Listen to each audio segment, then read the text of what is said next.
Hyderabad cricket association chairman Jaganmohan Rao ఏదైతే ఇప్పుడు జరుగుతున్న ఐపీఎల్ టికెట్లను అమ్ముకుంటున్నారు లేకపోతే ఎస్ఆర్హెచ్ టీమ్ ని వాళ్ళు ఇబ్బంది పెడుతున్నారు అనే ఆరోపణలు చేస్తూ యూత్ కాంగ్రెస్ నాయకులు అక్కడ ఒక ధర్నా చేయడం అయితే జరిగింది ఉప్పల్ స్టేడియం దగ్గర.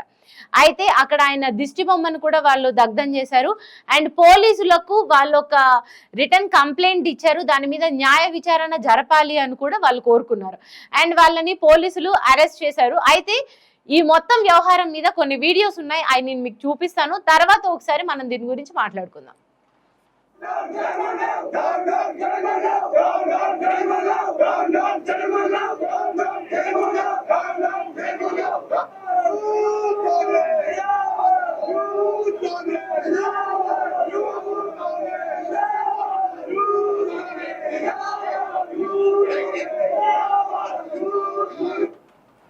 ఇలా యూత్ కాంగ్రెస్ నాయకులు ఉప్పల్ స్టేడియం దగ్గర ధర్నా చేయడం అయితే జరిగింది. వీళ్ళని పోలీసులు అరెస్ట్ చేసి కూడా తీసుకెళ్లారు.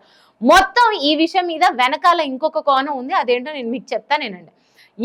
ఈ Hyderabad cricket association chairman Jaganmohan Rao ఎవరైతే ఉన్నారో ఆయన హరీష్ రావు బంధువు అంట.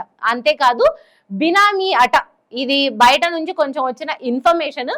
బినామీ అట. దీనికి సంబంధించి ఇప్పుడు ఇలా కొన్ని టికెట్స్ కావాలని లేకపోతే ఆ వచ్చిన టికెట్లని 4,000 రూపాయల రేటుకి ఈయన జగన్మోహన్ రావు అమ్మడం అయితే జరుగుతుందంట. ఇలా చేస్తూ అండ్ ఇంకా అదనంగా టికెట్లు కావాలని కూడా ఎస్ఆర్హెచ్ టీమ్ ని ఇబ్బంది పెట్టడం జరుగుతుందంట. ఒకవేళ ఇలా ఇబ్బంది పెడుతూ ఉంటే వాళ్ళు ఏం చేస్తారు, ఎస్ఆర్హెచ్ వేరే రాష్ట్రానికి వెళ్ళిపోతుంది. అప్పుడు మొత్తంగా బద్నాం అయ్యేది ఎవరు? ఇప్పుడు తెలంగాణలో ఏదైతే ప్రభుత్వం ఉంది, కాంగ్రెస్ ప్రభుత్వం, ముఖ్యమంత్రి రేవంత్ రెడ్డి, వాళ్ళే కదా ఇరుక్కున పడతారు.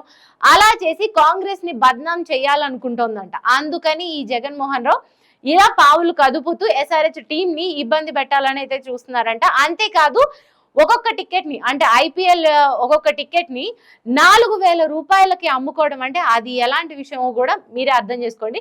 దానికి సంబంధించి వీళ్ళే ఇక్కడ రిటర్న్ కంప్లైంట్ లో రాయడం కూడా జరిగింది. ఎవరినో అడ్డం పెట్టుకుని టికెట్లు 4,000 రూపాయలకి బ్లాక్ లో అమ్మడం జరుగుతుంది. కావున మీరు ఈ విషయాన్ని గుర్తించి తగు చర్యలు తీసుకోగలరు అంటూ కూడా యూత్ కాంగ్రెస్ నాయకులు పోలీసులకి అక్కడ సిఐకి లెటర్ రాయడం అయితే కూడా జరిగింది. చూడాలి మరి దీని మీద ఎవరు, అంటే ఇది నిజంగానే జరిగిందా లేకపోతే ఎవరు దీని మీద మాట్లాడకుండా ఉంటే కష్టం. ఎవరో ఒకళ్ళు దీని మీద ఒక క్లారిటీ ఇస్తే మనకైతే ఏం జరుగుతుంది అక్కడ అనే దాని మీద ఒక క్లారిటీ అయితే వస్తుంది.